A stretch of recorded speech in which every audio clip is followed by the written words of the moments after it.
Why, hello there. Ladies and gentlemen, boys and girls, children of all ages, my name is Mr. Dogboat333, and welcome back to Hearts of Iron 4, the New Order as Brazil. Now, last time we were here together, we finished up our focus tree. I think our last focus tree. And now we just wait for campaigning to wrap up. Go and do a little bit more industrialization in the northeast to max out that rate. In the meanwhile, let's go and take a look back at some of the laws we passed in the meanwhile. So we repealed the Japanese immigration ban. There have been a major stain on Brazil's reputation for the past couple of decades. Even since the war, there's been a complete and total ban of immigration from Japan, largely motivated by fear of fascist infiltration. Many have justified it by invoking the fear of the other, but the nation of Brazil has recognized this as a flawed, short-sighted, and bigoted law that it is. All Japan is indeed run by fascists. There is no shortage of dissidents and freethinkers seeking a better life elsewhere. By opening our door to be dispossessed, as well as tapping into a vast potential labor market, as well as validating Brazil's long-standing claim of being a nation that stands above race. We have our healthcare bill. Easily accessible healthcare is a right all Brazilians deserve, but have been deprived of for far too long. This is something that Adhemar is intimately familiar with from his time as a doctor. Something that the PSP has made into a reality with the healthcare bill. Next, we have a national school expansion program. While education is present in all states, the extent of it was limited. Not all children have the privilege of going to school. This is a major factor holding Brazil back from further economic growth. Proposed on behalf of the president, the bill sought through massive investment and to ensure our children have access to schools, whether they live in cities or the countryside, and to ensure education reflects the patriotic values of Brazil. Next, we have the Agrarian Reform Act. This act, proposed by Philinto Mueller, is called by the president the most impressive and important piece of legislation in Brazilian history, designed to solve a latifundo crisis and redistribute land in the countryside. Next, we have the Social Security Reform Act. This act, proposed by Ramon de Campos Fregal, sought to build upon the Social Security laws established by J.K. in his presidency. There exist many gaps in the security net that allow the old, disabled, and working poor to fall through and into poverty. This bill will ensure that ends immediately. And finally, we have the Presidential Legacy Fund Act. Each president is given a small fund that they can use in the ways they wish. Adhemar will create a presidential library in Sao Paulo to help education and combine this with his charity for healthcare. Not bad at all. I think when you look at the policies, there's a pretty solid legacy that Adhemar can leave. Now, there's some notable downfalls. Inflation, money creation, the debt certainly does not help matters much as well. And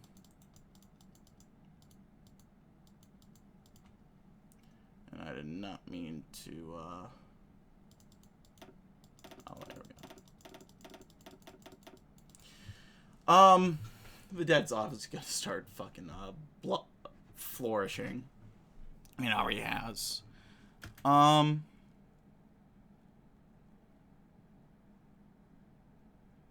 it's gonna be interesting to see how the rest of this plays out. So all we're gonna be doing is playing really until the elections wrap up.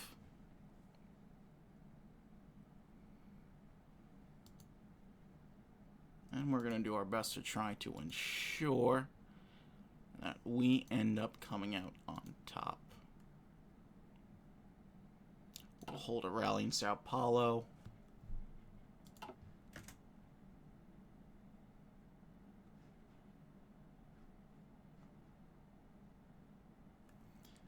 And just continue on. See what happens in the world in the meanwhile.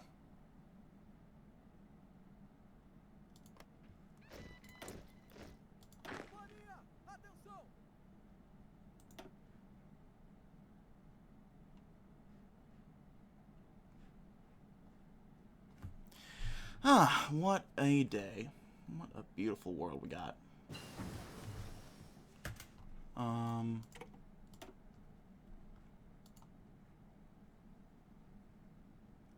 Let's hold a rally in the south. Went ahead and flipped that over. Meanwhile, the rest waste their time. UDN is doing some smart campaigning in the Northeast, but I don't think that's going to add up to much.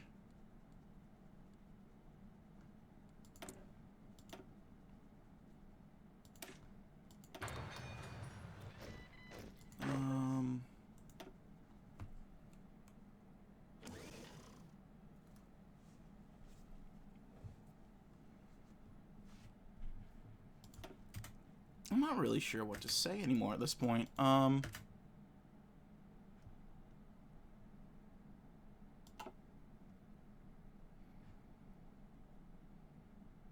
It's all coming together pretty well, I'd say.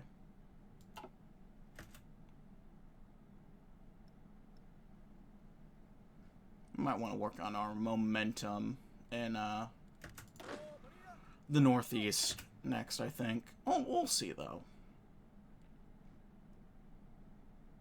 Maybe momentum in the other states instead.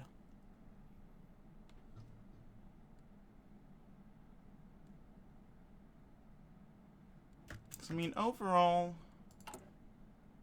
it's coming together.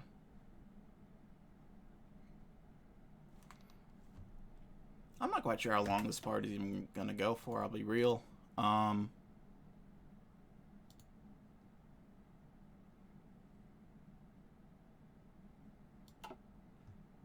do some momentum here. Sao Paulo, I don't think we need to do much in. We'll head to Rio next, I think.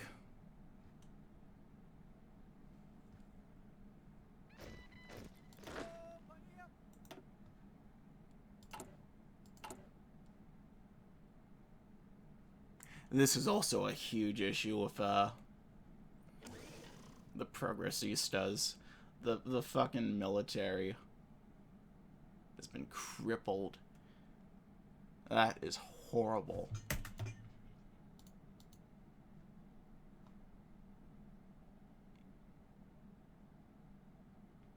We'll invest in campaigning here.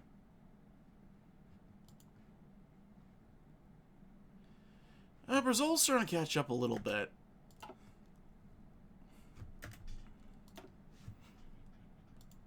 And we'll see how he ends up doing. I'm not too worried, though. Those could be famous last words, admittedly, but we'll see.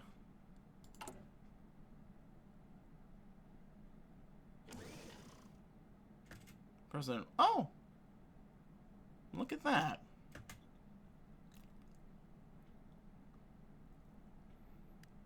Thank you, George. Very cool. I think it's only Phil now. A little less cool, but what are you gonna do? So, I think for the next base TNO campaign, I might hop in and do the Crow.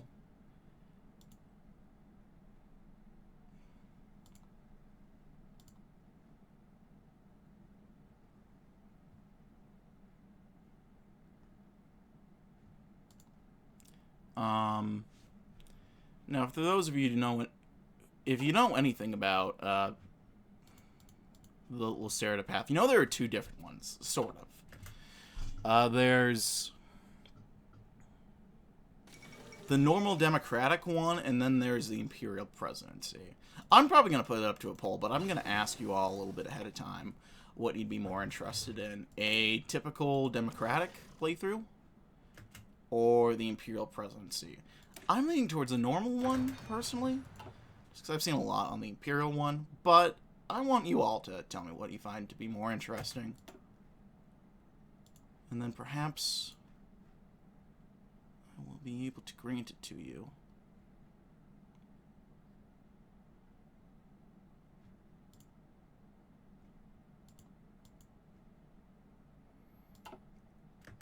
We'll invest in some more campaigning.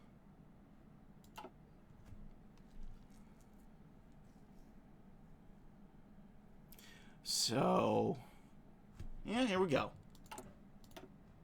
Now we're doing percentage-wise. Oh, we have 30%. We are chilling. But overall, I had a lot of fun with this.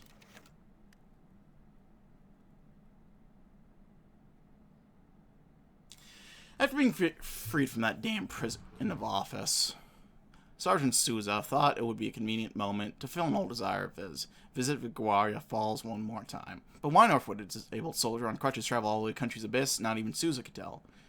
He just knew he had to do it. But what he didn't expect was the frightening mass of people on the wet site overlooking the falls, a peak on the less congested grid that would reveal the truth to him.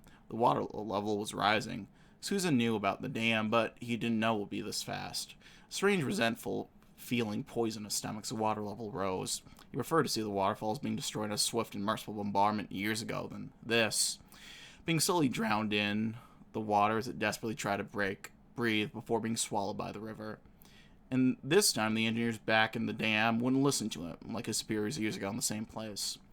As Gawaria fought for its dear life, little by little, the spectators left one by one, some of the tourists more satisfied and others more disappointed. Then came the natives' turn, coming in groups, one more tearful than the other, leaving alone Souza alone with his thoughts. Who stood frozen as time passed in the hours, his gaze lost in the cascades as they approached the surface every second.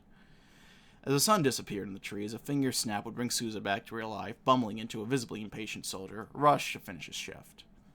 The old veteran didn't bother being alone, but he couldn't stay there forever. As he returned to his senses, he reached in his pocket in search of something of value, a 50-cent coin should do, and flipped it into the water. As the coin disappeared in the waterfall, Souza grabbed his crutches and walks away, leaving the dying waterfalls behind. For it would now share its underwater grave with all the men who died there, fighting for it. Ouch. Yeah, that's not spectacular. Let's go with campaign up here. Push us over the edge to win 4 of the states. Right, this is in America, so it's not like the electoral... It's not like the states really matter. It's just the popular vote. What a concept, I know. But it'll look nice on the Wikipedia maps for future generations, you know?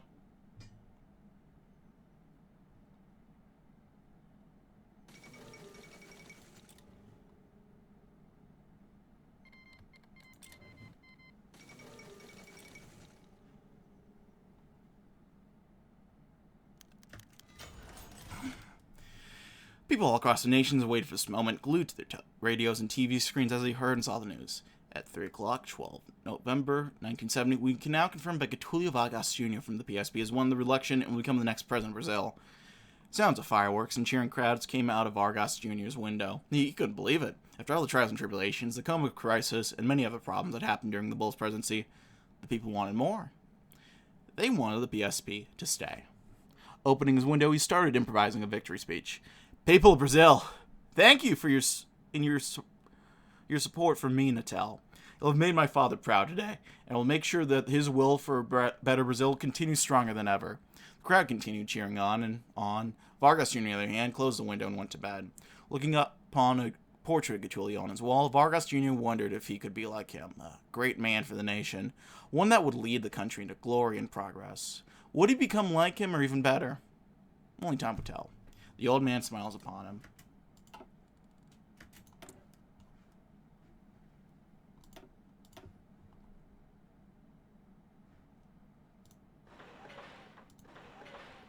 Let's do some infrastructure.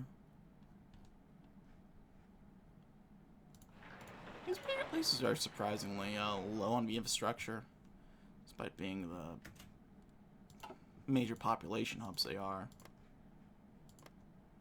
I guess that's Brazil for you, isn't it?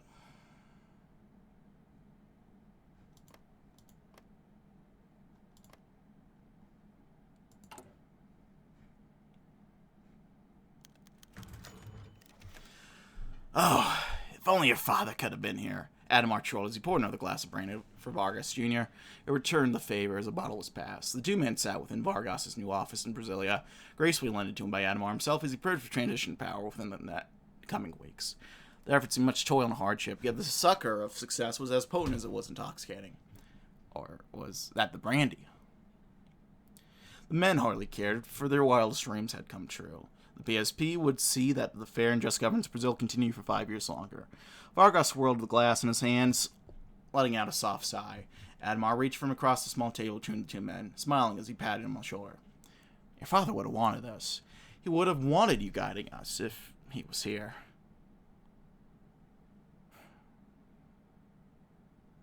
He would be proud of you. So proud. Vargas smiled warmly, his eyes began to grow glassy with imperceptible tears. Thank you. Adhemar raised his glass in a toast, to which Vargas responded in kind. He had doubted himself for so long, wondering whether he would truly match the legacy his father had set. Now, however, he had hope. Hope for himself, hope in his successes to come. Hope for his party, whose successes had only just begun. Hope for Brazil, for he would surely make them proud. Avoke. Pie.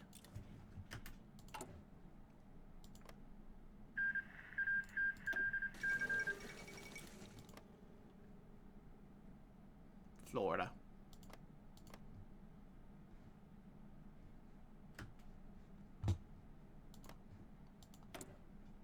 Yeah, the Yemenis just...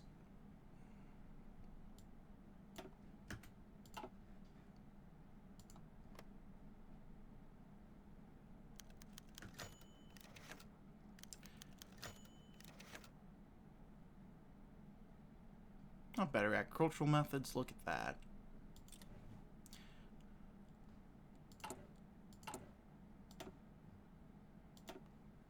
What's up the Brit? Oh, are we done? I think we're done. Rio de Janeiro. The Rio-Niterói Bridge opened its gateways on both sides on a Monday morning like any other, and traffic began seeping onto a former pipe dream years in the making. Camera crew were seen at the bridge's Rio terminal, interviewing the last group construction workers who, exhausted and disillusioned, lustriously and curtly replied to journalists, haranguing them with long-winded questions. The top of these questions, far from focusing on the Herculean task, made history this week. The finished build spanned over 13,000 meters, put equal, and in most cases put more emphasis on the corruption and workers' rights abuses that plague the project, in all likelihood to the charging of the incumbent party senators and the federal government. Unconfirmed reports contest that during the construction, hundreds of casualties and even deaths have occurred. The local opposition, fueled by the anger of bereaved families, are already blaming these on overwork and negligence from harsh quotas. Some fear the estimates will rise once an official investigation begins. Francisca put down a copy of this morning's O Journal to wander towards her apartment's window, exasperated by the rot of the old evident, even in the new. She peered through the glass to see cars inching across the freshly paved colossus that stretched out to the Niterói city on the horizon, twinkling in the flashes of sunlight that bathed the Guanabara Bay. For a moment, her face glowed with the thought of how the infrastructure might put Brazil in the pantheon of nations. But then her mind fitted to those whose sweat and blood were used as materials for that display. Her country's pride would continue to be built upon those at the lowest of it. A bridge of bones. Well, at least we finished the bridge.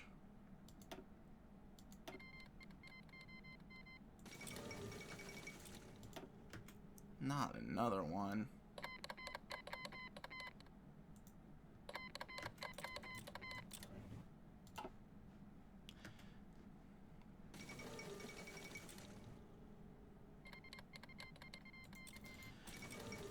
And then there, yep, here comes the oil crisis.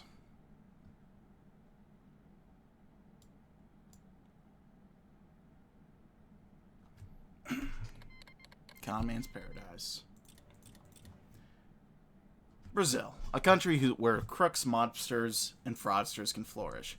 The corruption of the government is an open secret. The failure to meaningfully address the corruption in any way has turned the nation into a festering wound of corruption, attracting organized crime from across the globe to set up business.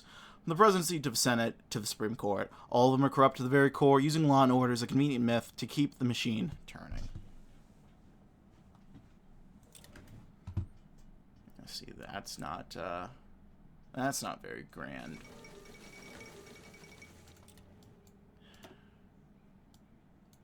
Oh, there you go, Charles de Gaulle.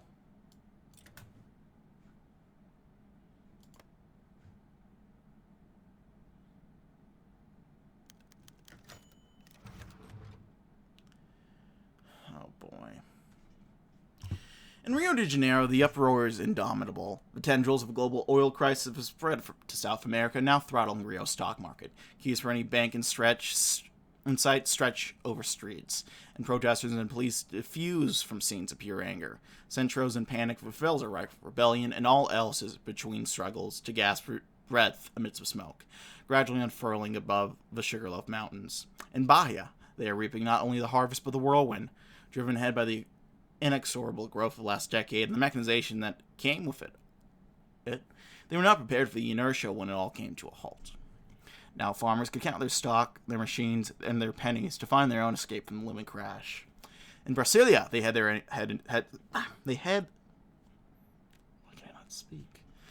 hang their heads in shame. Brazil's foreseeable future is shackled by its past dependence on Italian oil and the squandered growth of its own oil industry. Holding the chains is Venezuela with enough oil and less power to send the capital reeling with one price increase. Advisors and politicians alike look desperately out from the windows of Congress, seeking salvation for the rapture they abetted. Back in Copacabana, an older Enrique Lot sits in discomfort, reflecting his armchair, reading through the piles of assorted newspapers, each with a different story to tell of the ailing state of the nation. He finally shared a true sense of powerlessness. Was all his work, his years of dedication to the country, about to suffocate in the wildfire? The answer to that lies at the feet of the Planalto Palace steps, and the next steps it chooses to take. The rest of the country, including him, will simply be passengers for the ride. A test of hope. Oh no. Oh. That's not good. The steady growth and economic prosperity for Brazil was fueled by cheap oil from the Middle East and our neighbor Venezuela. With the outbreak of civil conflict in the Middle East, oil prices have drastically increased. When the economy so dependent on oil, Brazil has been hurt badly. Unless Brazil handles the inflation deficit problem effectively, an entire decade of success could be lost.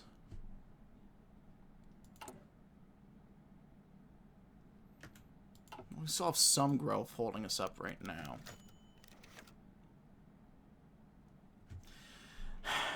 Blah, blah, said Benito Manais Barreto. Blah, blah, blah. Blah, blah, oil crisis, blah.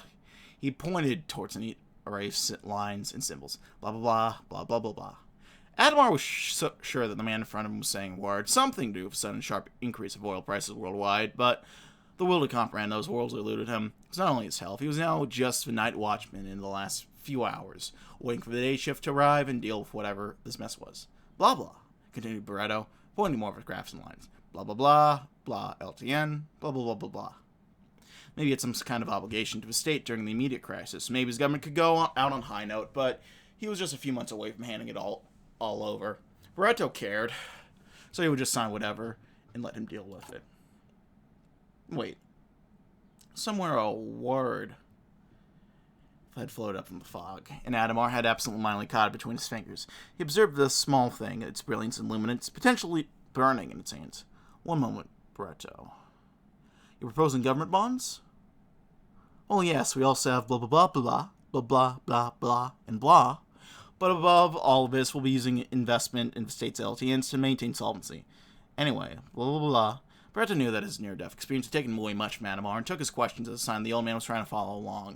It was so much in his presentation that he failed to see his audience. Somewhat, an old devil's grin crept up straight on Adhemar's mouth. Straight after the meeting, Adhemar placed a call to the Banco do Brasil. Oh no. Antonio Carlos da Silva Maurici had experienced many long lives after his time in the army, spanning from the oligarchy's destruction. Now it was time for the old Sorbonite to sit down as a new generation of military men took over. Today the man succeeding would be the newly appointed General Humberto de Sousa Melo, an interesting character to listen to. I thank you all today for giving me this opportunity to serve our beloved country in its most important area. I don't think I need to tell any of the wise and fine men standing before me how important the military is to protect our glorious nation, as we have seen before in the fight to protect Christian values. Maurici did his best to stifle a laugh as the new general continued. First, it was the communism of the Soviet Union that proved to be our biggest and most overt threat, threatening to destroy our order and progress in the name of a crazed dogma. Then came Nazism, which with its dawn as a superpower uprooted communism's mantle as the oppressor of Eastern European for itself. Neither of these evils should be underestimated. Nazism still looms large. The perspective of communism continues to haunt us domestically. Of course, with the valued guidance of the army, such evils will never take over our beautiful nation. As I stand here today and become another one of these defenders, I feel pride. I swear to you all that I will never forsake these duties passed on to me. Thank you all.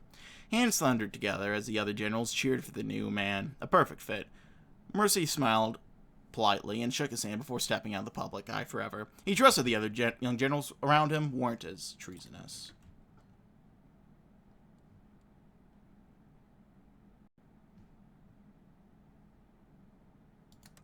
Schedule an inspection.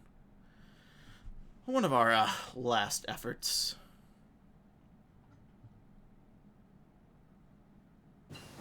This guy's name is literally Brazil. Look at that.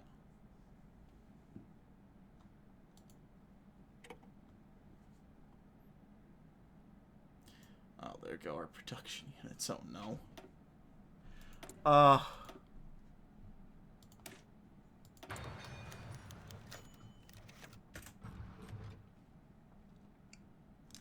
For a so-called secret meeting, it was anything but. It was in the early days. Adhemar's gathering was a few shell agents, German businessmen, and their ambassador to Brazil was bound to make headlines foul.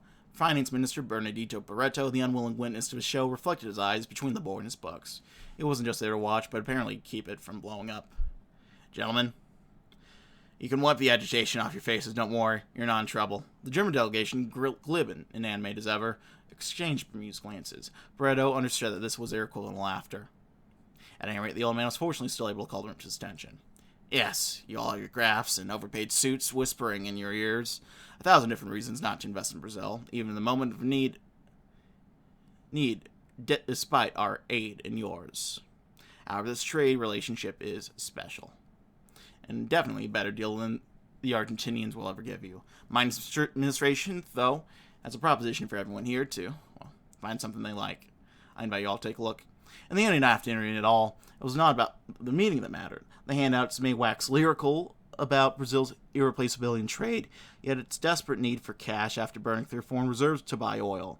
But Adhemar was here to withdraw his earnings from state bonds, convince German Ambassador Robert Kirk to sign the check, at all the expense of taxpayers who still do not blame him personally and their futures.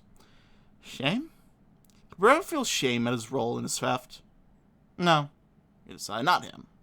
The circus was already running before he arrived, and he was on the way out with them. You have to enjoy his show once you bought the tickets, surely. Minor amount of debt.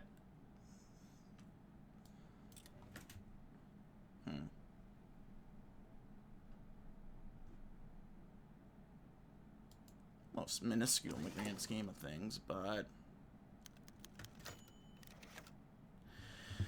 Brazil had finally made an announced an agreement made into Caracas this morning after a few days of frantic back-and-forth consultation. Reports from contacts in Planalto suggested a breakthrough after a suggested increase in infrastructure development funds by Brazil, allowing a signing to take place later this week. It was a negotiation which left President Adhemar furiously checking up on his delegation hour to hour, but for now the president declares it's time to reap what we have sown.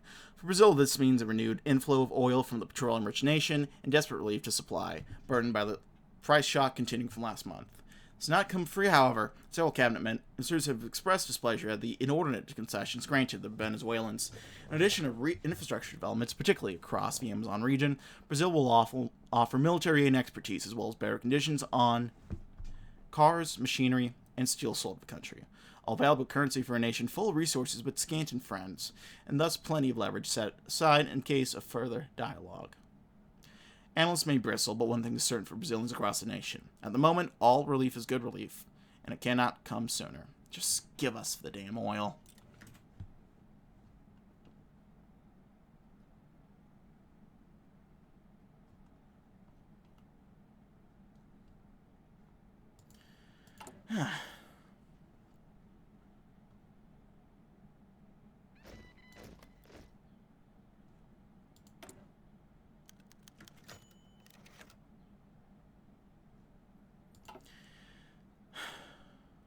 Chaos in Brazil this morning as reactions come in to a sorted panel, Banco do Brazil and the Ministry of Finance's officials that announced an extensive financial packet of reforms yesterday, approving vast new economic programs, branded by even some PSP members as partisan self-suicide.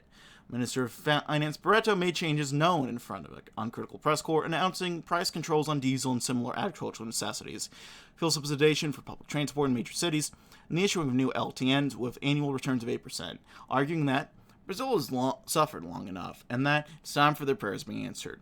This move has naturally invited cross-partisan criticism, even including parties advocating for large spending increases during the last election, such as the BTB.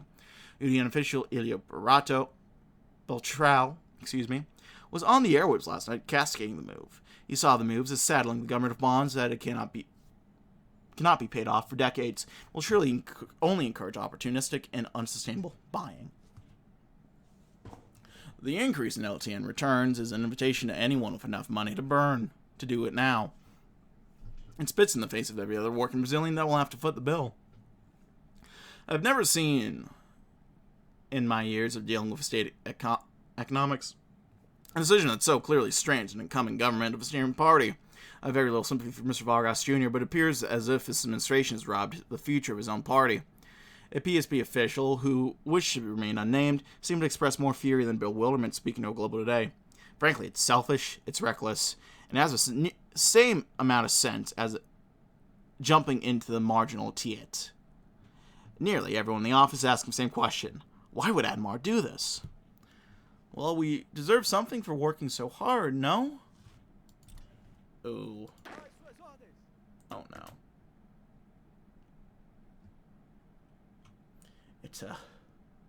It would appear that the chickens are coming home to roost.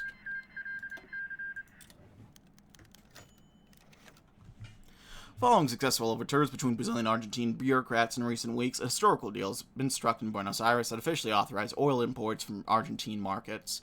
Much to the praise and relief of the Brazilian public at large, the economy was widely publicized. The ceremony was widely publicized in the days leading up to its officiation. Various snapshots of President Adhemar and Juan Domingo Perón shaking hands is expected to remain plastered across Brazil's most prominent newspapers for the coming weeks.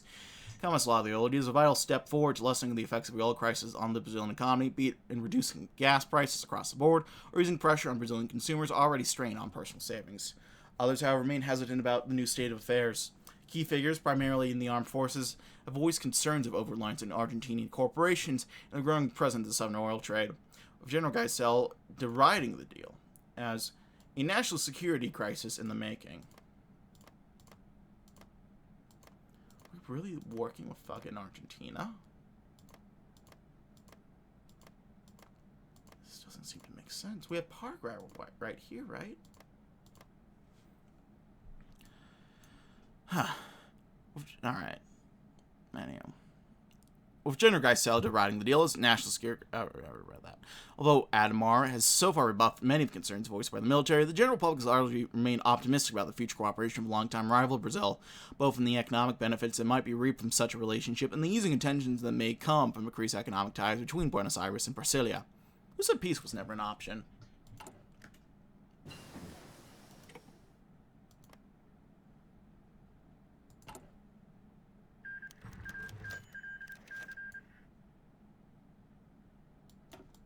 Muslim Brotherhood winning is interesting.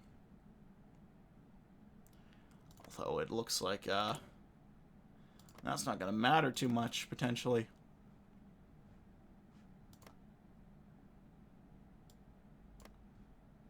A soft crack filled the room as the president sat down. Adhemar winced. His body decided to make a habit of such unflattering noises more often than not nowadays. He waved his hand submissively at the aide, who noticed his expression.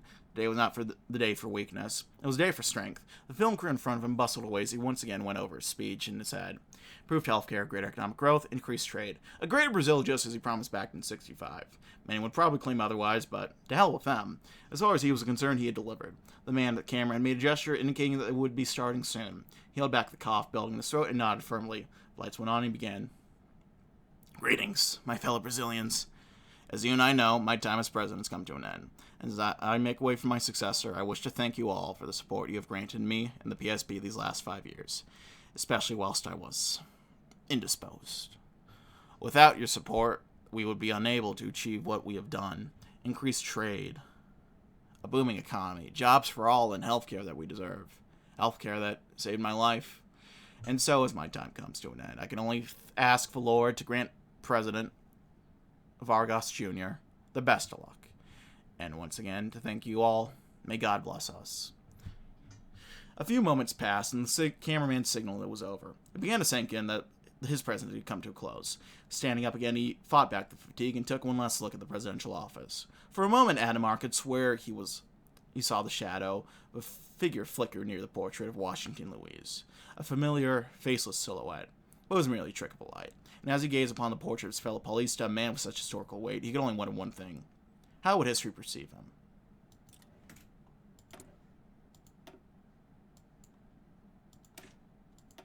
Well, that'll be for us to decide. And me if I ever do Brazil tier list.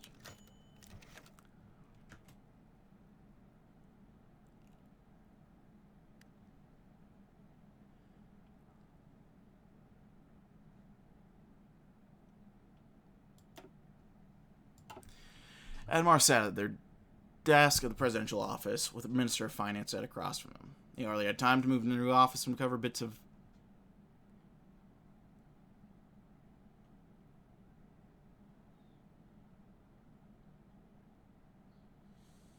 Oh, this is from the last administration. I think this is supposed to trigger as soon as a new president comes in.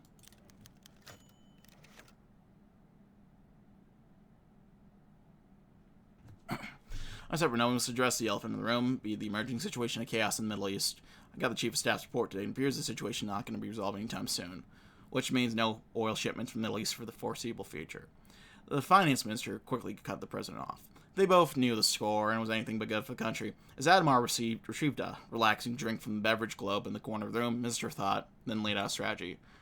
We should talk to Petrobras. They had a plan, we had plans, and it looks like we're going to have to subsidize them to keep the ship afloat. Discussion for another time, Minister, but the fact is we're going to have to lower the targets. We won't meet them, and if we do it now, the people understand. Agreed, I'll start drafting a speech for tomorrow.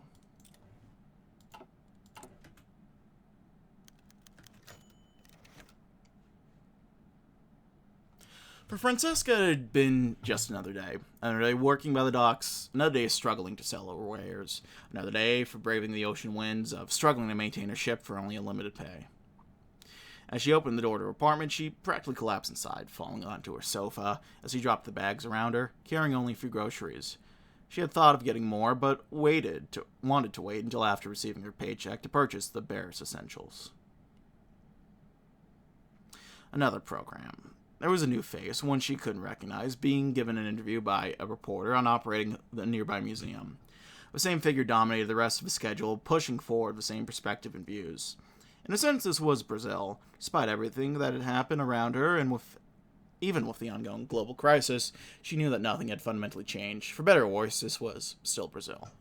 Another topic. This time the focus was on a recent announcement for a new LTN, this time based on the dollar. The three talking heads huddled around a small table, eyes a question apart. Was it wise, asked one, a reporter who previously worked on the Certus campaign, to announce it so soon? Was it prudent, questioned another worker who owned a logging company in the Amazonas, to base off a dollar instead of the yen?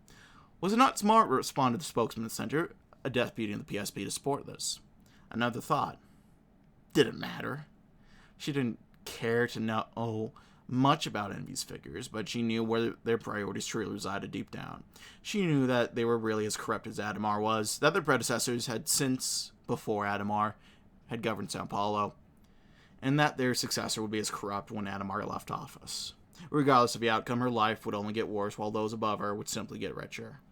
For it was just another day in Brazil. I think it's really the corruption that's the,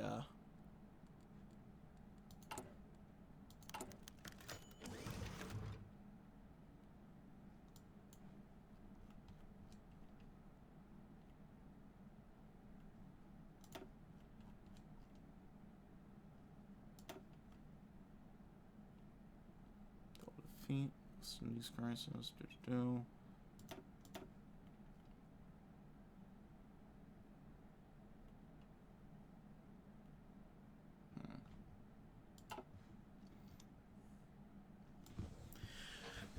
Well, Adhemar smiled as he handed the presidential sash to Vargas Jr., who was happy that someone would continue his legacy another 5 years of the PSP revolution, and Vargas Jr. couldn't be happier. His dream had come true, the presidency was his, and he could succeed his father at last. The crowd cheered at him as he waved to them. People of Brazil, I want to remind us that Brazil has been through worse moments in its history. Remember when we had to burn our coffee during the Depression, or when we sent our men to fight in the World War? But even after them, we prospered, and we'll prosper again after this crisis. He paused for a moment to reflect on his father's legacy. How would he continue what he had started, and Adhemar continued? But all his worries were quenched. Adhemar did great for Brazil, and he would do the same. My friends, we need to continue what Father and Adhemar did. Continue the modernization, make us use of the biofuels to make sure such a crisis never hits us again. The people were confused, but Vargas Jr.'s charisma won them over. Wasn't he going to be just as good as his father? Excitedly, they changed his name as he entered the palace. He hoped in his heart that the people would love him as much as they did Adhemar and his father, that the PFE revolution would continue, and that his legacy would be as great as his father's. The old man's son, the bull's disciple, the man for the job. Cabinet will be changed. The PSP is 1.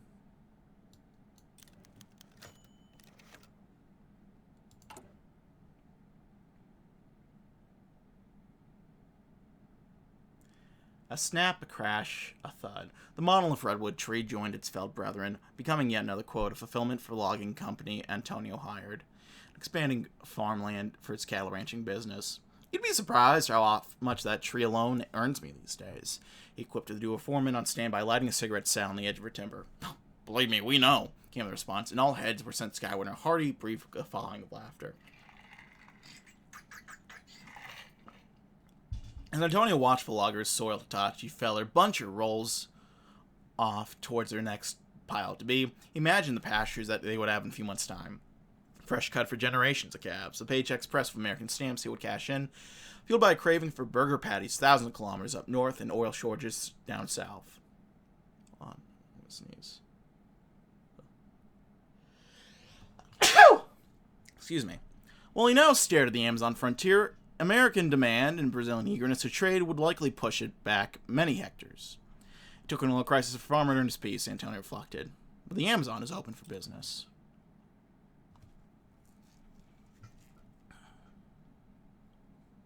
Adhemar. He came, he did, he stole. But for the people of Brazil, he was more than a president, more than a thief. He was a leader who listened to them and who greased the wheels of government so that it listened as well. A doctor that healed their ills. The rich man who stuffed the wallets of the poor, the hungry, the disabled as well as his own. A man of many tongues who turned international intrigues into profit, both national and person. The true heir of Vargas, and now Vargas Jr.'s true father as well. For all his sins, for all his failings, Adhemar de Barros stole Brazil's heart. So when it comes for another round of Truco, Adhemar will be ready. He'll have lived the highest life money can buy, but more importantly, he'll have a nation at his back. And that's all.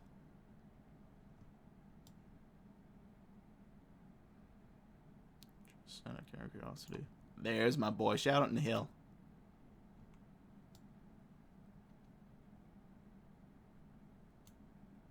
Go ahead and end things there.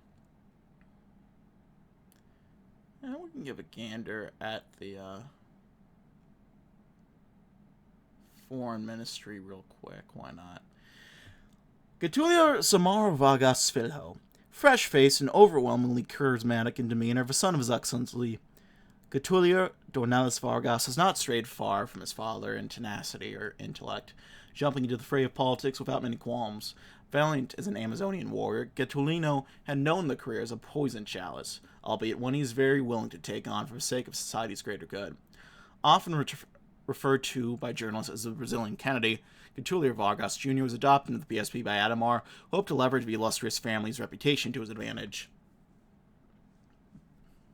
As Adhemar cultivated an energetic and robust image for the Crown Prince of the establishment, the young Vargas has since become the face of the PSP's next generation. Many cannot imagine the PSP without the archetypal Paulista's face plastered all over its name, and so had the old master made his chosen successor a man who can exceed him in fame, yet ever so similar in ideals. While bringing a semblance of youthfulness to a party of career politicians no easy task, running on a populist platform, Vargas Jr. still made many promises. There we are. From improving basic livelihood to pursuing self-sufficiency. Ultimately, however, his trump card is not line basis populism, but rather than reliable pragmatism and the occasional dirty trick, something he learned from the old Vargas well. Through the rough times, when he was climbing up the political ladder, Getulino has taken to heart the reliable mantra that when words don't work, daggers tend to do the job. Finally, as VP, we finally got Nato put in. He would have been a great VP to have, my god. Often called a prudish zealot, Vice President Lotto Natel hides his genius under false impressions. As common as it is to connect his reactionism with someone behind the times, Natel is technocratic, believing both in self-made men and ordained destiny. Even with many understandably ridiculing this hypocrisy, Natel's competence, as he proved in time, provides the faintest evidence that he might be right. Although his former career has already shown a diligent networker, Natel excelled as Adhemar's advisor during his governorship in Sao Paulo. Under his careful watch, the densely populated state underwent an unprecedented economic boom, for which Vargas Jr. later took credit. The heir to the Brazilian throne is not an ungrateful man, and he's sure the wily courtier will serve him equally well on the national stage, for he understands a fellow traveler better than a naysayer. Meanwhile, we have Luis Gonzalo Novella Jr. Getulio Vargas was always accused of fascistic tendencies. The experience of Estado Novo clung to the man's reputation like a shroud, which he could not, or perhaps did not want to, take off. Many prefer to repudiate this prospect, but there are some who embrace the reputation regardless of the head to personal prestige or political influence. Minister of Foreign Affairs Luis Novelli Jr. is such a man. The foreign minister admires order and hierarchy all else, and looks to Germany for a model thereof. He looks therefore to distance himself from the American juggernaut of hedonism and individualistic disorder in small steps. While avoiding retaliation to the best of his ability, Novelli Jr. aims for independent Brazil, adopting at least some of the ideals of a triumphant Reich. Next up, Ramon Campos Forgal. Vargas was a foregone faith that becomes rarer every day. The liquidation of the old guards, remove Forgal as one of its final stewards, maintains no delusion of reviving an ember that has no place in the contemporary PSP. Although Vargas Jr. had sidelined most populist influences from his father's era, somehow Forgal remained a player within the government as a dead man walking. One salmon cannot swim against the current, and he becomes the Minister of Finance with knowledge of his grim parable. Vargas never endorsed the degenerate individuals who now corrupted the Brazilian spirit. Perhaps this new post is a merciful euthanation of the age past. Recognizing his comrades either gone compromising or left shallow in its grave, Forgal is not just himself close to retirement, he is emblematic of a disappearing breed of man, formed by idealism and vigor. And finally, Filinto Mueller. This son of a bitch. As Trujillo had the Kayes and Hitler had the SS, Filinto Mueller is Brazil's most influential sanctioned thug. Born a German, Mueller's career began when he engaged in the Sao Paulo Revolt of 24. Expected Mueller promptly deserted when the tide turned against the mutineers. Later on, his military life grew into the Vargas presidency, became Rio's chief of police, which quickly turned a bloody affair under the dictatorial regime. For a decade, Mueller earned a name as the executioner of the Estado Novo, ordering the arrest of any suspected communistic elements, as well as enforcing the anti-Semitic measures of the regime. Those days are long behind, however, and today his reputation does not precede an aging body and declining cognition. No one celebrates a butcher appointed to the Minister of War, but who was more reflective of Brazil's rotten realities than the PSP's dying tiger? Damn. Well, that, my friends... Oh, well, we may as well read this real quick. When you saw the PSP is finished, useless without Adhemar at the helm, the party in chaos and its fate sealed, left to fade and collapse like so many parties before it. However, defying expectations, the PSP has done the unthinkable and won the presidency under Getulio Vargas Jr., the eponymous son of the former dictator. Vargas Jr. himself is an enigma, his ideology harder to find, but his time as governor of Sao Paulo, he seemed to avoid the worst successes of the Adhemar years, acting as an effective governor while projecting a youthful image to the media. Now, as president, he will try to lead Brazil out of the oil crisis, but as Vargas's early actions appear increasingly authoritarian, some fear that his apparent attempts to emulate his father could once again install Brazilian democracy. The old prince reaches his father's throne.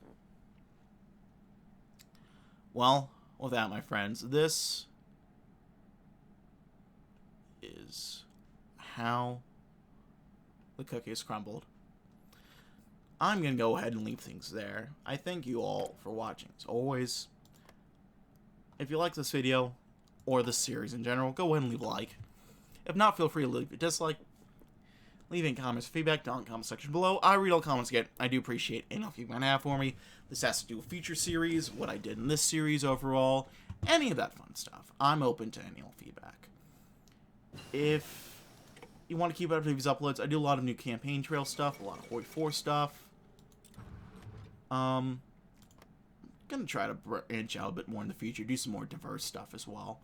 If you're interested in any of that, go ahead and check it out down in the comment section. Hit the sub button. If you really want to keep up to date with it, hit the notification bell. As always, I appreciate you all. Oh, you're shitting me.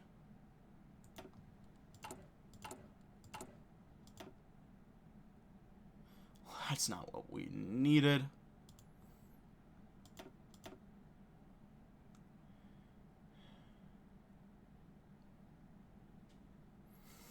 Yeah, I'm not surprised with our inflation like that.